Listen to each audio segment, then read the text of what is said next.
7, and 1522.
Did you guys also get 15 over 13 for your slope? Yeah. Okay. Kind of a difficult slope, right? It's not going to be easy to deal with. So then you're going to pick one of these points. It does not matter which one to plug in. I'm going to go to 7 because the numbers are smaller. So you got 7 equals 15 over 13 times 2 plus b. So you got to do 15 over 13 times 2. That's 2 over 1. It's going to give you 30 over 13. Just multiply straight across there. And then you need to subtract that 30 over 13. So you're doing 7 minus 30 over 13, which you've got to get common denominators for.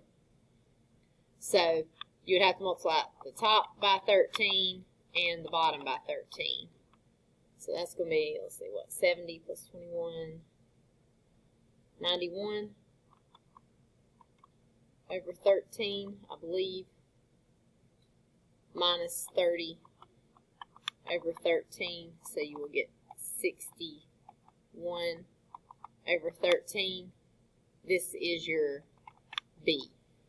So your equation is y equals 15 over 13x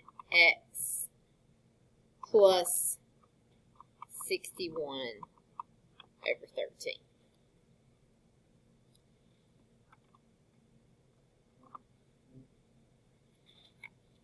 All right, now we're going to be using Desmos quite a bit here.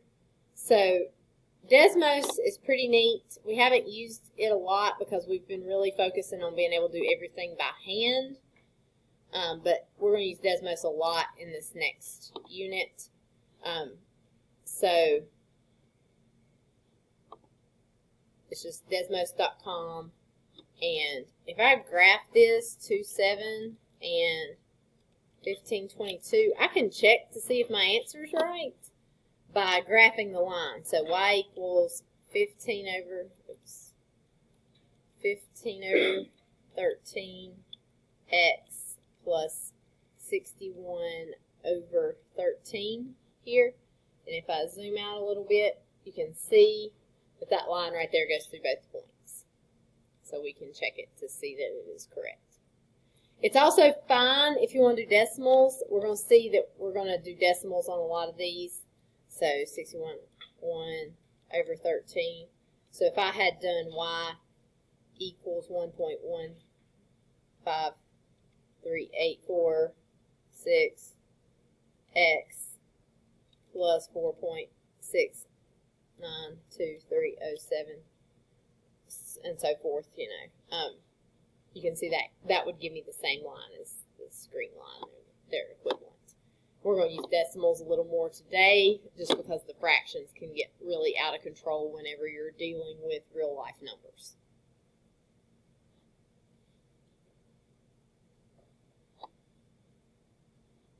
Okay, questions on this problem?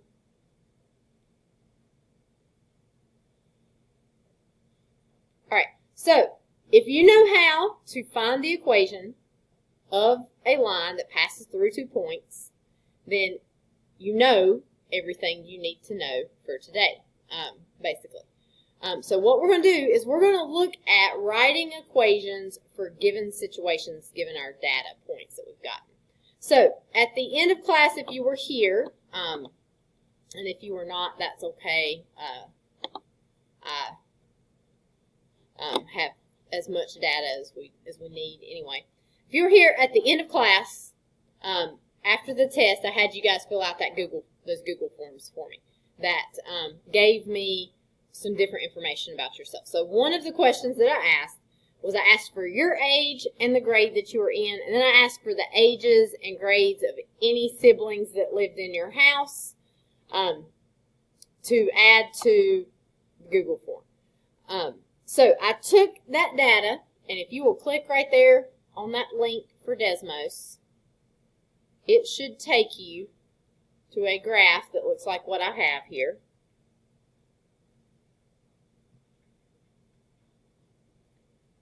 And you probably want to zoom out a little bit so that you can see all of the points. So your graph looks something like this. Is everybody able to get that?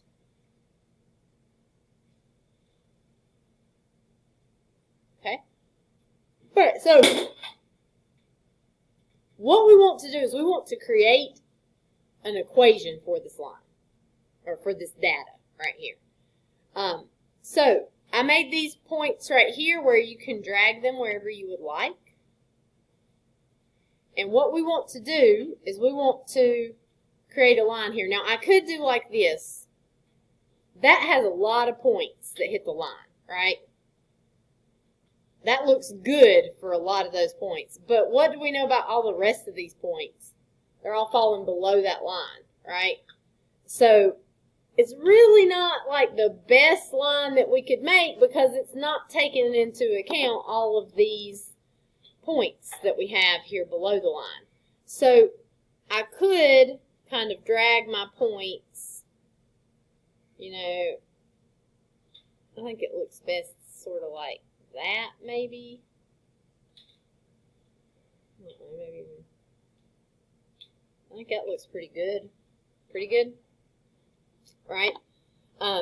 So I am using this information here to try to get points that work good for what I've got. I want you to take those points on your graph and try to move them so that you have a line that sort of goes through the middle of these points. Okay. So for this first one, we're all going to use the same numbers because I want us to all have the same answer. But your line is probably not the exact same as mine. So my points, if I click right here, I've got 5.9. I'm going to jot them down. I'm going to switch over to the other. So I got 5.9, 0.86. And then my other point up here on that line is 17.26 and 11.56. All right, so I'm going to jot those down. We're going to all use my numbers for this one. But probably if you click on your points, there's probably not anybody that has exactly the same points that I have right here, because it'd be pretty hard to be that precisely the same as what I have done. But for doing this first problem, I'd like for us to all use the same points. So we're going to write down those points here. So on that first, let's see.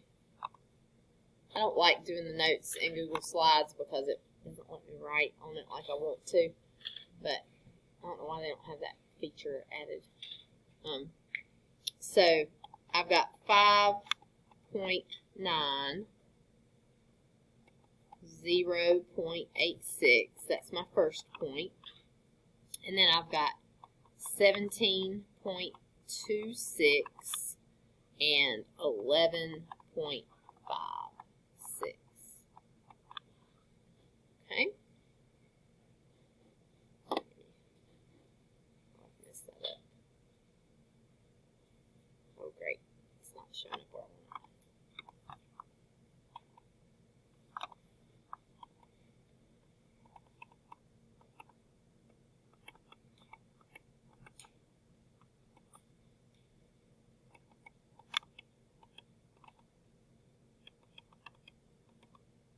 Alright, so we want to write the equation of the line that passes through those 2 points. It's going to be a little harder than the ones we've done before because our numbers are definitely not nice, even round numbers, right? But it's the same thing that we just did on the last problem. So, Evan, what's the first thing I need to find? Alright, tell me what to do.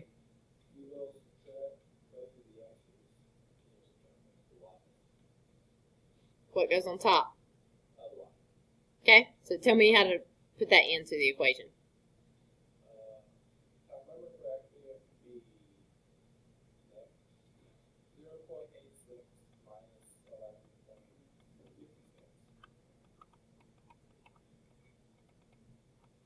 Okay.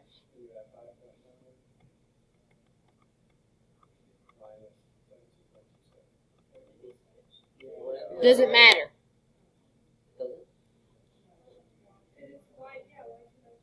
Does it matter which point's y2, x1, y1, and which one's x2, y2? It doesn't. So Evan has done this like this is the second point, like this is the first point. It does not matter. So if you do it like Evan did, we're going, and you may use Desmos on this. We don't have calculator, so 0.86 minus 11.56, you will get negative 10.7. If you did it the other way, you get a positive 10.7. Right? But if you do it this way, 5.9 minus 5.9 minus 17.26, we get negative 11.36. So if you did it the other way, you got positive there. So you end up with the same answer either way. So 10.7 divided by 11.36 is going to give you 0.9419. Normally I round to 3 decimal places, but since there's a 0 after that 9, it just cuts off so nicely right there after the 4th decimal place. Let's just do that. I want you to keep me at least 3 decimal places. If you keep more decimal places, that is okay. Alright, but at least 3 on those. Because we're going to get some weird numbers on these. So, this is what I have for my slope. It's kind of hard to remember that slope because it's such a weird number, but it's slope. So that means now I've got y equals 0.9419 x plus b. Now I need the y-intercept.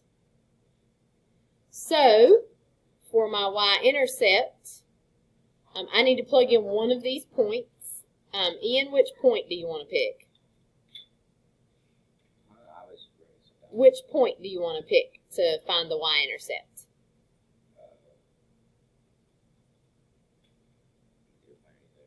Okay. Alright, so we'll do 0.86 equals 0.9419 times our x value, which is 5.9, plus b. You will have your calculator for all this. I will not ask you to do this without a calculator. So you'll do 0.9419 times 5.9. That is going to give you 5.55721.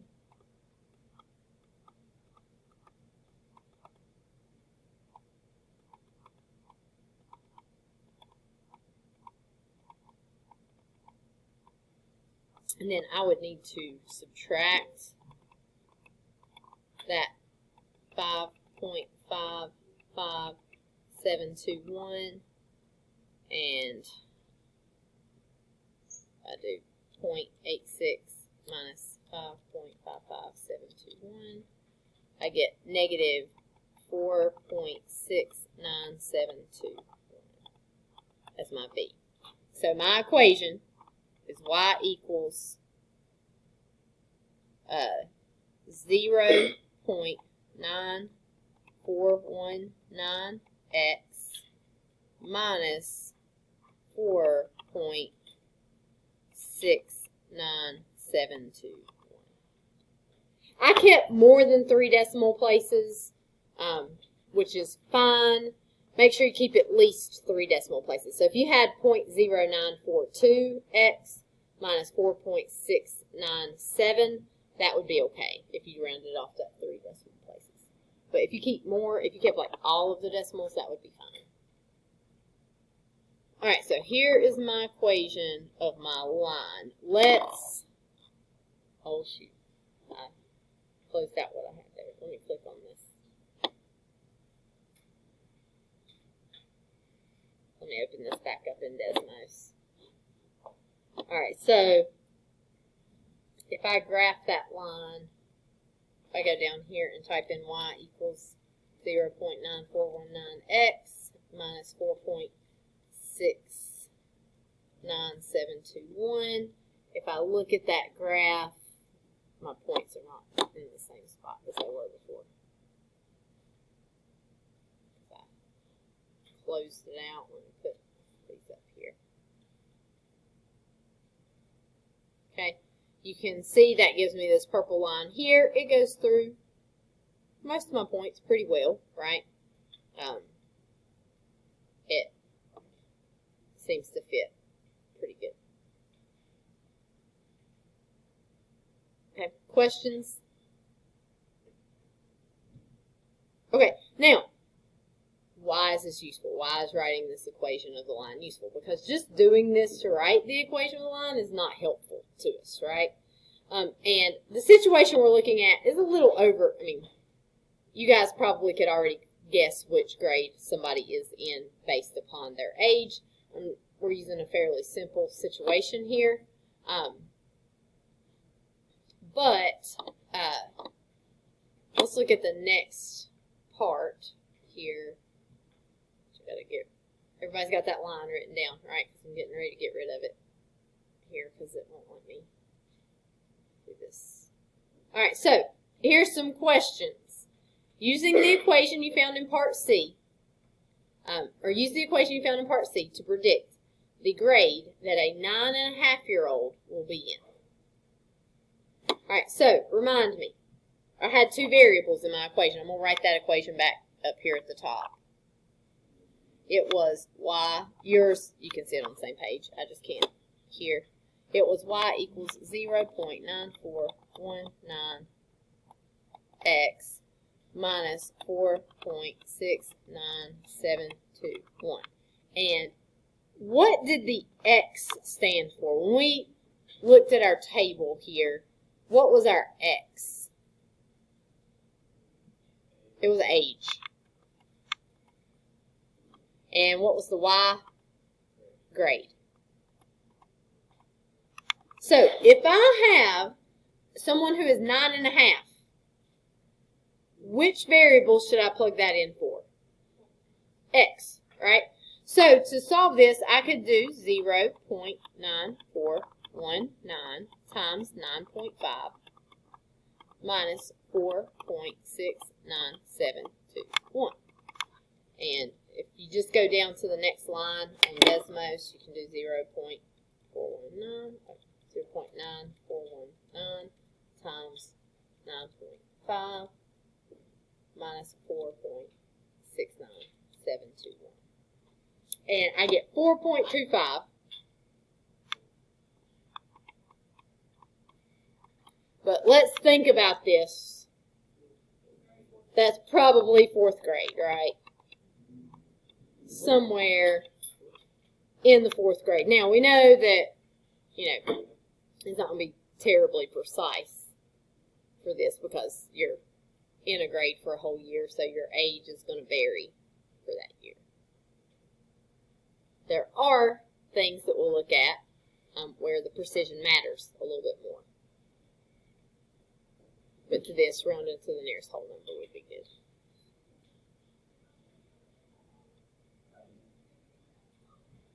Okay, questions? So we can use that line to predict the grade that someone will be in, right, for this. All right, E says use the equation you found in part C, so that just means use this equation right here again to predict the age of a child that is in the 11th grade. So if someone is in the 11th grade, where do I plug in that 11? Where does it go? It goes for Y, right? So this time, I'm going to have 11 equals 0.9419x minus 4.69721.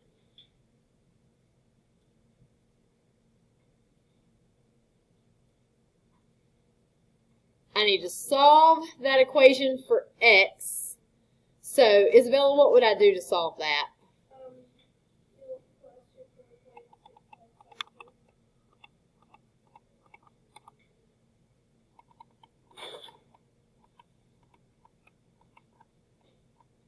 And that's going to give me 15.69721 equals 0.9419. Okay. And then what do we do after that, Isabella?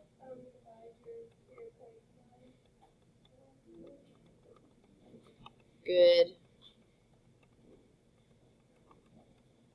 And so if we do that over here, 15.69721 divided by 0.9419. We're going to get 16.665.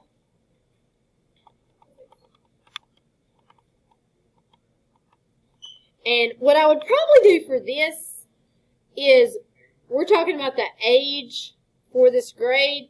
I'd probably say 16 to 17 years old. Somewhere between that, right?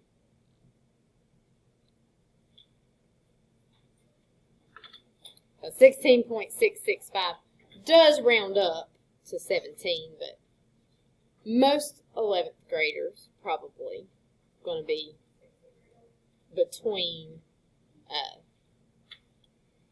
most 11th graders are 16 when they enter 11th grade. They are 17 when they exit. So 16 to 17 would be a good guess. Now, line, maybe not the most helpful in the world for this, because it's something you can kind of figure out a little better. I think the next one is a little bit more interesting as far as the application here. And I'm going to have everybody come up with their own line on this one. So, get rid of that. Alright, so we're going to do the same thing again. Alright, except for this time I'm not going to tell you answers. In fact, I'm not even going to work this out myself. So, if you go to the next example, this is the example where we have the distance you live from school versus the time it takes you to get to school. Right? So, I asked those questions. How far do you live from school, and how long does it take you to get to school?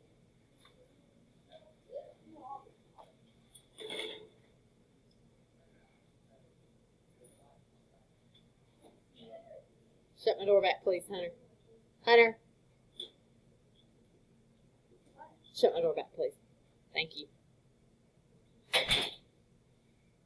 All right. So, on this table, X is the distance in miles that somebody lives from school. So we had all the way from 0.6 miles all the way up to 18 miles. So we had a pretty big range here. And then the time it takes to get to school, that was everywhere from 2 minutes to 24 minutes.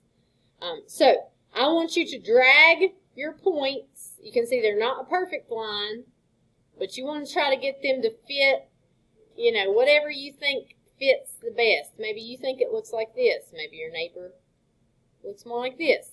I want you to drag these 2 points. Okay? Then you're going to write down those points where it says, so we're on the back side now, where it says point 1, I would put this for my point 1 and this for my point 2 if I was going to work it out.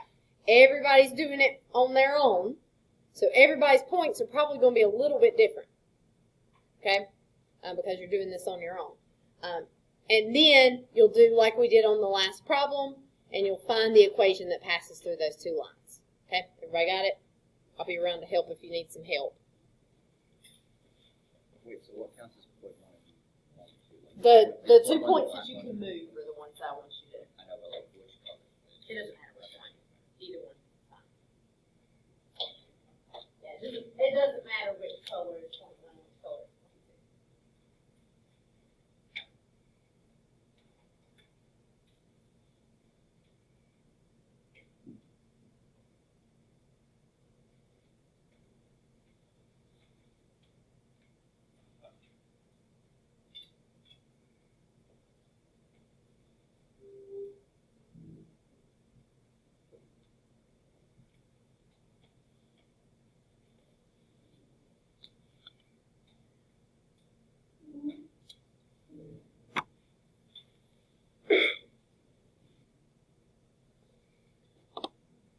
You're just going to click there, and it'll tell you what that answer is.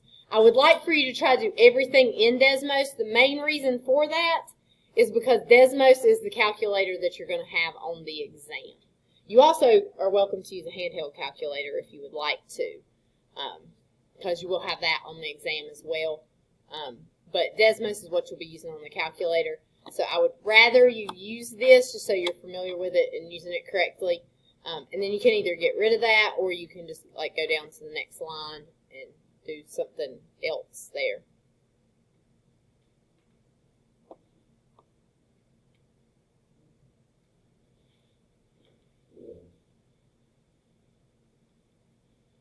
So when we get our answers, we use the number and the decimal with the extra, those 4 decimal places.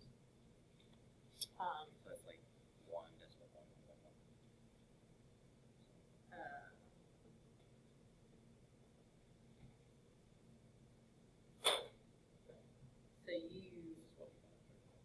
So you got that, and then you would take one of these points and plug it in to find your.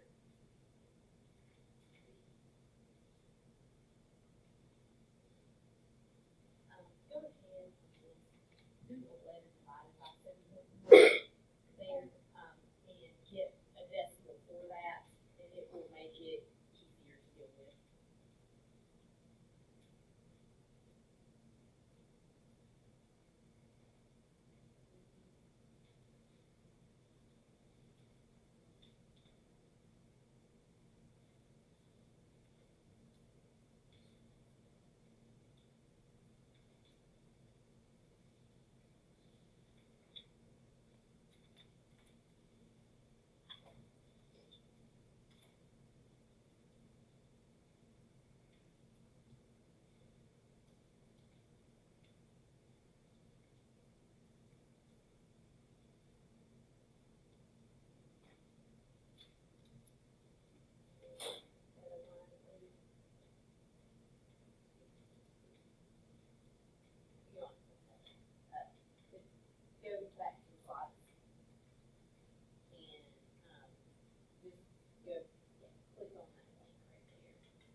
think most of you have a line. So let's let Delta Math decide who our helper is going to be here. I'm going to do a few.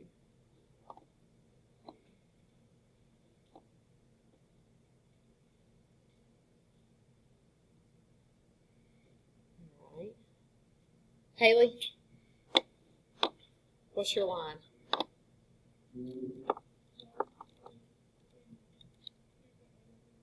What? 1.1. 3.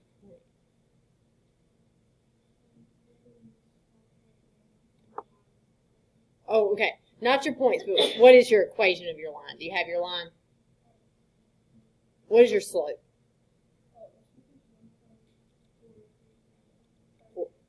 4.350. Okay. And then 390. Okay. And then y-intercept. You got it yet? Okay. All right. Finish working that out real quick, Haley. I want to keep that there.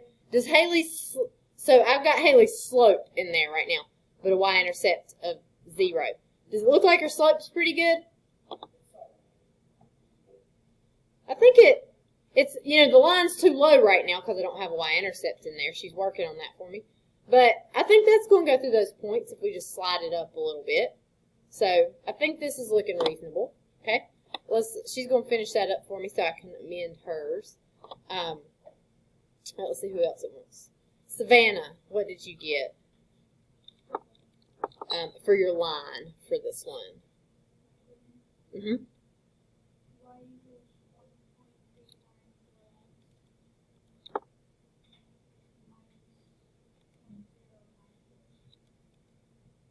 0.094.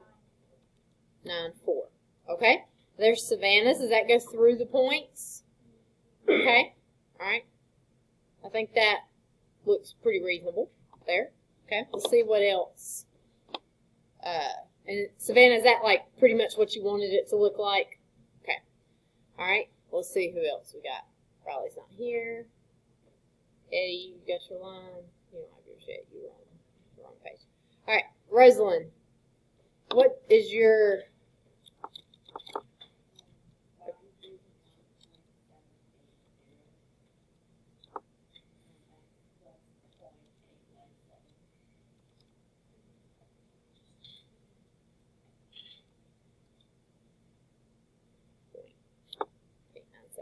Okay, Rosalind's line is here in red.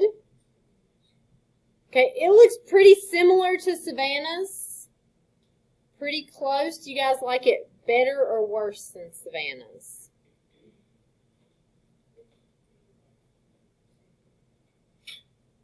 There's not a lot of differences there.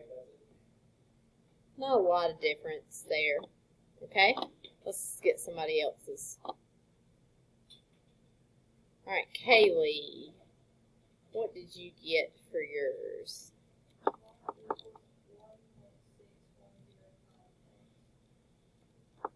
Okay.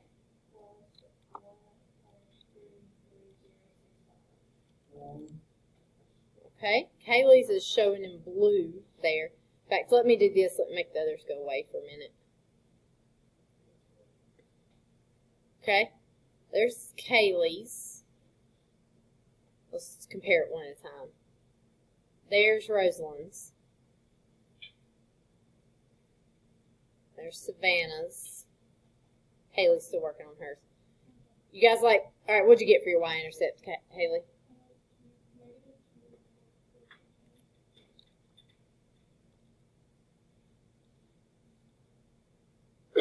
Sure, it's negative. Positive sure would make it look a lot better, I think. Because if it's positive, Haley, this is what yours will look like, and that'll be pretty good.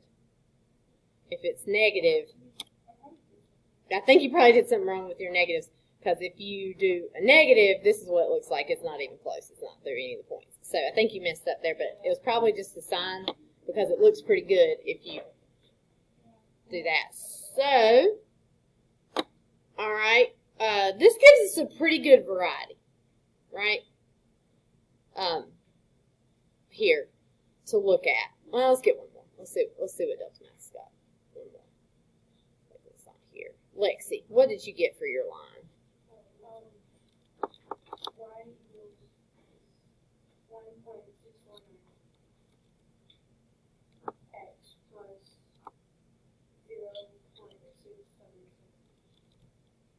Okay. All right. So let's see. Turn all these on. Let me make this a different color. Let's make that orange so everybody's line is showing up in a different color. We'll get rid of that. Okay. All right. So we got all of these. Let's look at them two at a time. All right. Here's Haley's line and Savannah's line. Okay, Haley is the green line, Savannah is the black line. Which one do you guys think is better? Green? I think I like green a little better. Savannah's is not bad. I think I like green just a little bit better. Maybe. It's hard to tell, but I'm going to go with green. So let's keep Haley here. So Haley and Rosalind. Rosalind's was really close to Savannah's, wasn't it? I think I still like Haley's a little bit better. Okay, yeah, we're not. Yeah, it's a tournament here. All right, Haley versus Kaylee.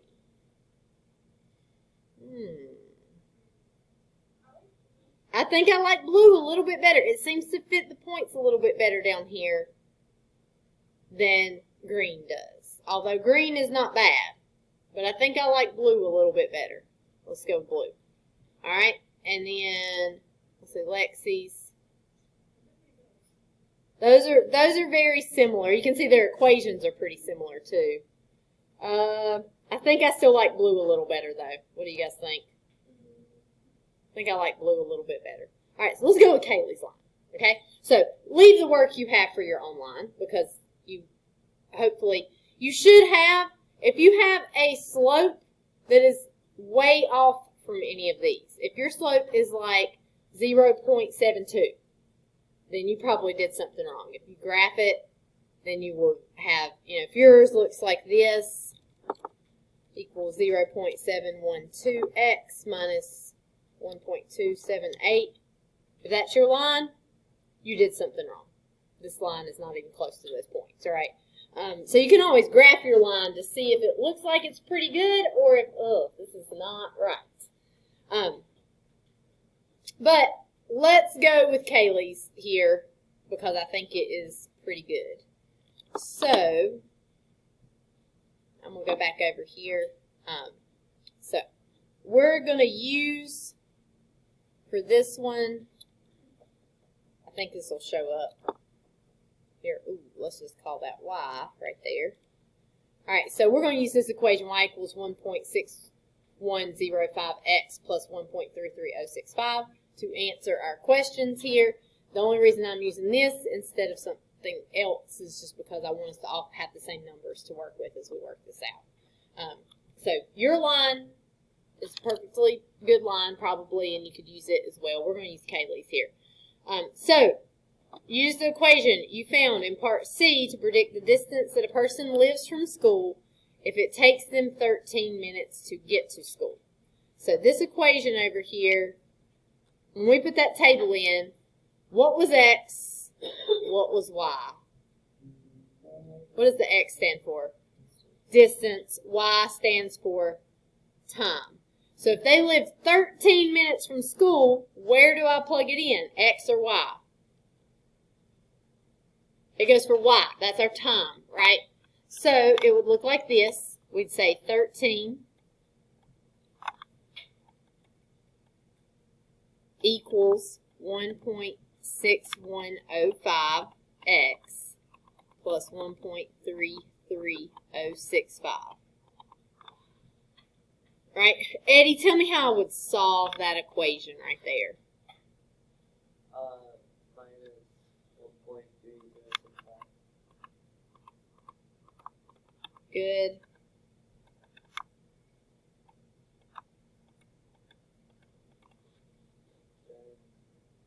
in here and do that here.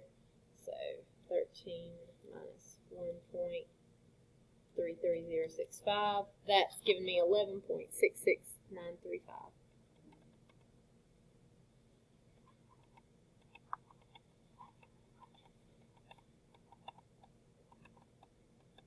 So is it 11.66935. Okay, Eddie, what's next? How do I solve that? Finish solving that. Divided by 1.6105. Alright, so I'll divide by that 1.6105. And if I do that over here, 11.66935 divided by 1.6105. That's going to give me 7.246. Around to 3 places. 7.246.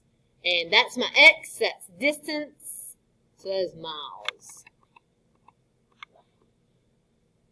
So a little over 7 miles away. 13 minutes to school.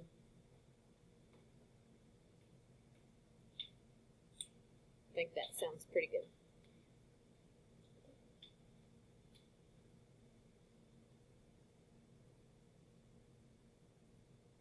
Okay, questions?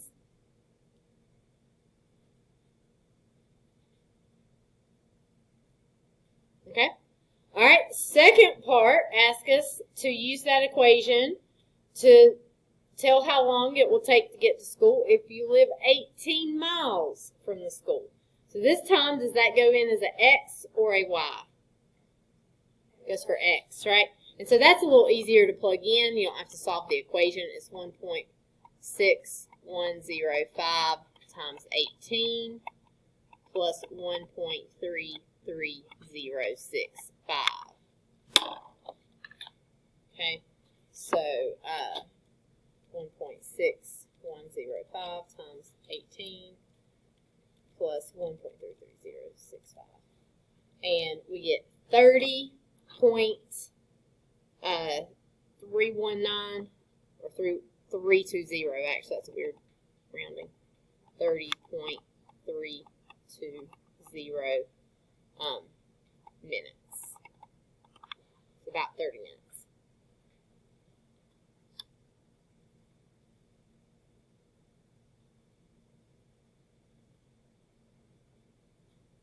Okay, questions? All right, I want to point something out here to you because I think it is helpful for this.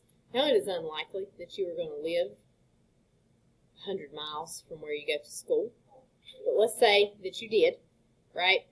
So 100 miles instead of 18. If I type in 100, then I get 162.38 minutes. So that is 162.38 minutes divided by 60. That is 2.7 hours. Does it take you 2.7 hours to go 100 miles?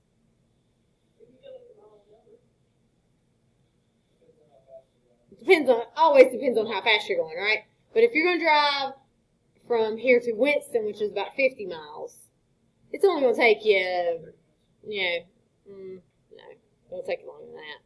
If you're going 50 miles. Now, if you're starting on the far side of Winston, going to the closest side, that's less than 50 miles. But if it's about 50 miles, it's going to be, an hour, 50 minutes, something like that. It's not going to take us, let's just change that to 50 right there. It says 81 minutes. It's not going to take us that long to get to Winston, right? So why is our line not working well for this? Okay, that's true. Why?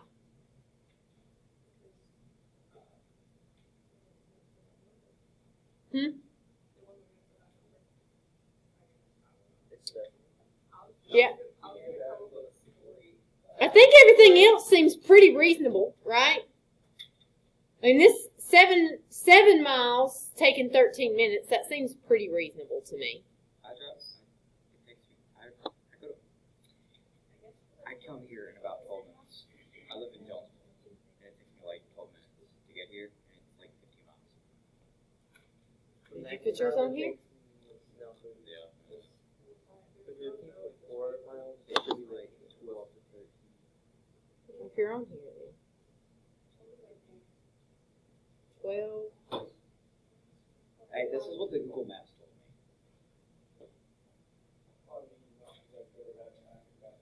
me. Is it this one? It might have been 25.8. Jonesville shouldn't be 12 miles. Unless you're really the far side of Jonesville, which you might be. I don't know. Close to Penville. Like I'm like 2 minutes away from Penville. Maybe. But our data, most of us lived within 10 miles of the school, right?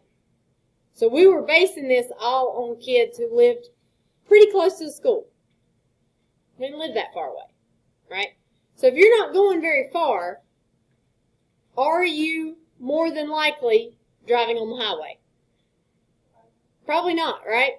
Most of you, some of you may get on a highway, but,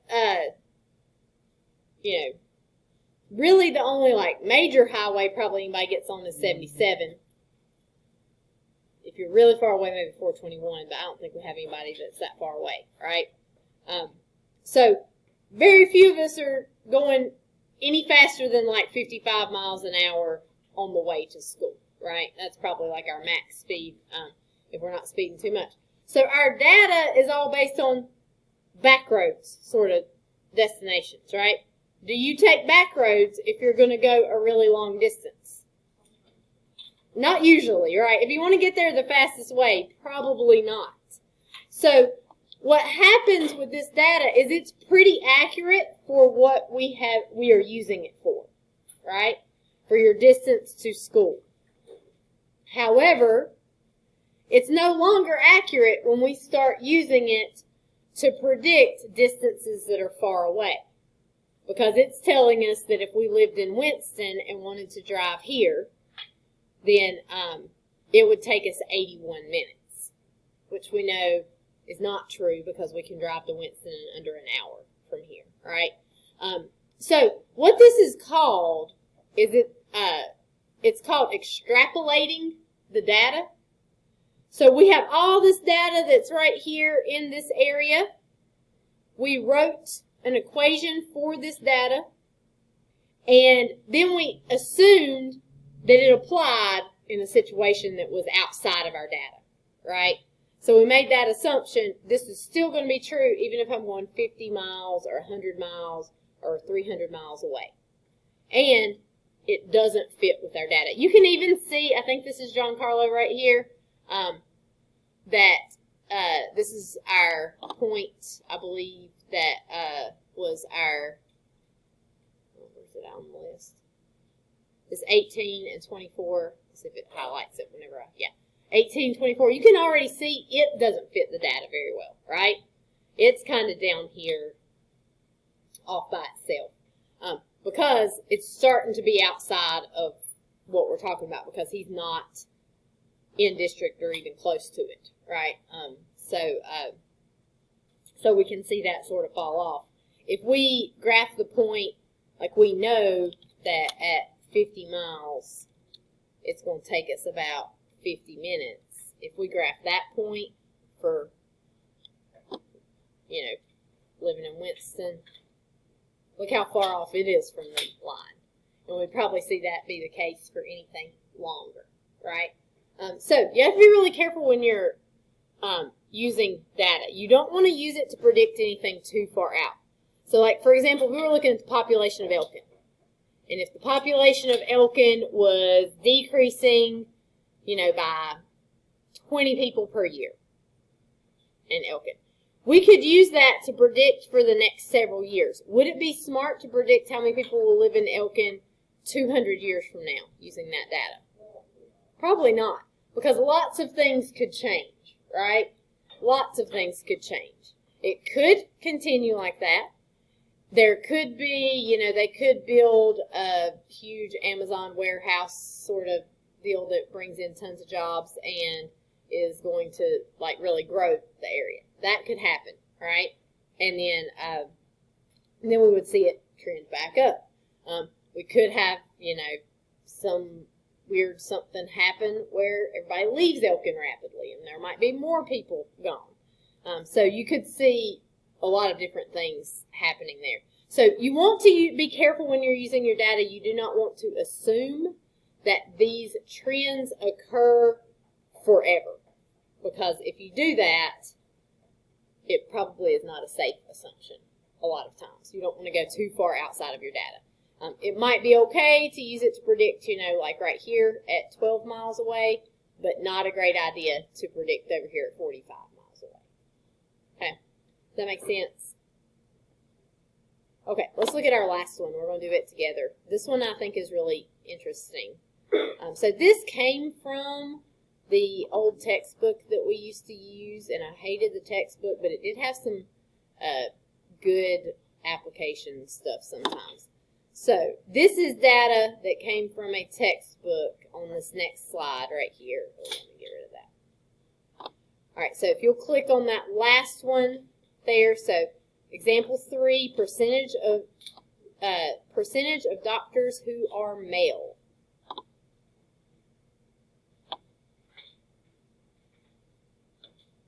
Okay, so click on that one, open it up. All right.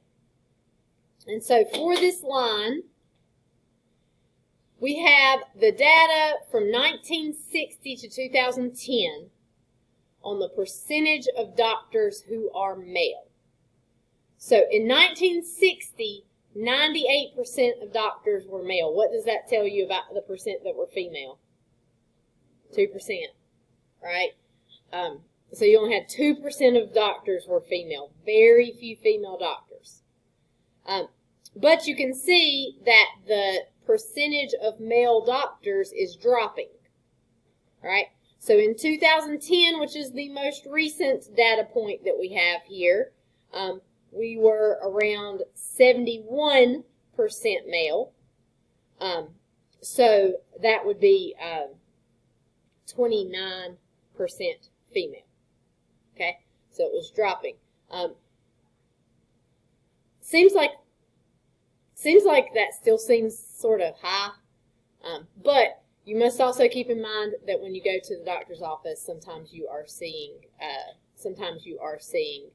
like PAs and stuff that are not actually doctors. Because I know, like at our doctor that we go to, they're all PA. All the women are PAs. The 2 doctors are males at Elkin Pediatric and Adult Medicine, if that's where you go. So PA is a physician's assistant. They can write prescriptions, and they can see you they're like a doctor basically, but they do not have a doctor degree, and they're limited on things that they can do. But you often see them if you're just going because you have the flu and you need to get see a doctor. So lots of you probably see a PA or a nurse practitioner whenever you go to the doctor instead of the actual doctor. So that is possibly the case. As of September 9th, 54.2% are women and 45.2%. Okay. So we'll keep that in mind. I'm not going to add it here for a couple particular reasons. One of which being that it's going to mess up our data. We might add it towards the end. All right, so I'm going to drag these points up here. We're going to do this one together. And I'm going to zoom in a little bit more. They're not perfectly on the line, but I think they're looking pretty good there. So let's write down our points. We've got 19. In fact, actually, if we just do the end points, if we put them right on those points on the end, does that give us a pretty good line? I feel like that's still pretty good, don't you guys? Let's just use the end points, okay? So that means that we will drag this over here. Okay, that means that we will be using the points. We're going to use the points. Hurry so we get done with this. 19, 60, and 98 and 2010 and 71. So we would have to do our slope first. So we would do 71 minus 98 over 2010 minus 1960. And let's see here. That is going to give us 71 minus 98. Negative 27 over, that's going to be 50. So if we take negative 27 over 50, we are going to get negative 0.54. Okay? Alright, so then we would have y equals negative 0.54 x plus b. We'll pick one of these points to plug in. Doesn't matter which one. I'm going to go with 1960, 98. So that would be 98 equals negative 0.54 times 1960. Eddie, you writing this down? Making sure you got it all? Or are you messing on that computer? That's why I don't like you guys having computers out. Alright, so if we multiply that together, we're going to get negative 1058.4. So 98 equals negative 1058.4 plus b, and we will add that.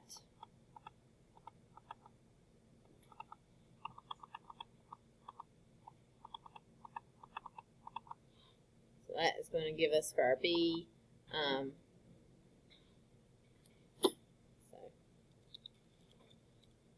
plus 98, we get 1156.4 for our b. So finally, our equation is y equals negative 0.54 plus 1156.4.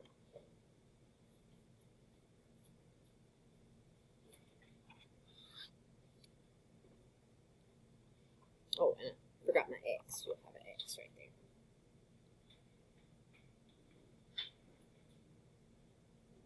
there. Okay, let's graph that. I'm going to get rid of that line. Let's graph it to see if it looks pretty good. Y equals negative 0.54x plus 1156.4. Alright, so that looks pretty good. That looks like it fits. Alright, so we have this information. I'm going to go to my next slide here. Alright, notice here it says linear model. That is another way of just saying the equation you came up with. This models what's going to happen. That's why they call it model. So if you see linear model, it's just another word for that equation that we came up with. To predict the year in which 50% of doctors will be male. X, is that years or is X years or percentage of doctors? Years. So if I want to know 50%, that's got to go in for Y, right? So I'm taking that equation that I had, and I'm going to do 50 equals negative 0.54x plus 1156.4. I'm going to solve this real quick because we're about out of time. So I'm going to subtract that 1156.4. And so 50 minus 1156.4 is going to be negative 1106.4 equals negative 0.54x, and then we'll divide. So we'll take that number, negative 1106.4, divide it by negative 0.54, and I'm going to get 2,048.8 repeating, so about 2049.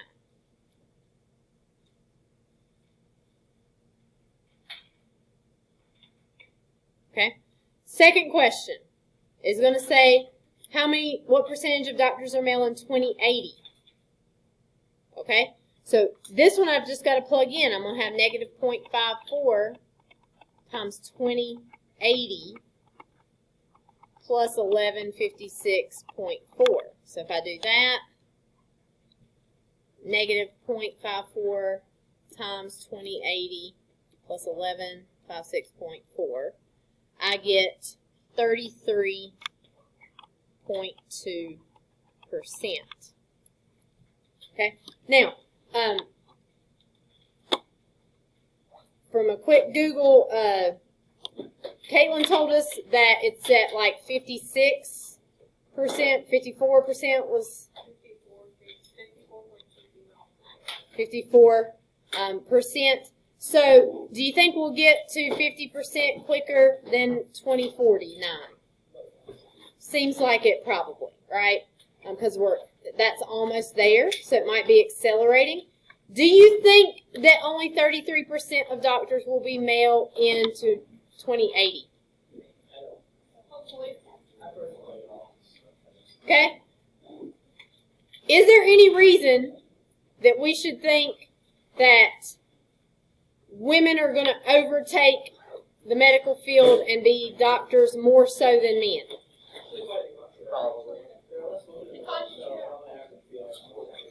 I don't think that's true that there's less women in the world. I think there's more women. There are more women. Yeah, there are. I think it's women, though, that there's more of. I'll have to look that up. Anyway, what's more likely for us to see? Is it going to keep dropping till there are no male doctors left? Hold on just a second. What's going to happen? What would be more likely? Evening out at 50%? I mean, that would make the most sense. In a more equal world, that's what would happen, right? Half and half. You know Yes. what I realized? You know how women are always saying we want to be just as paid much as men? They don't want to do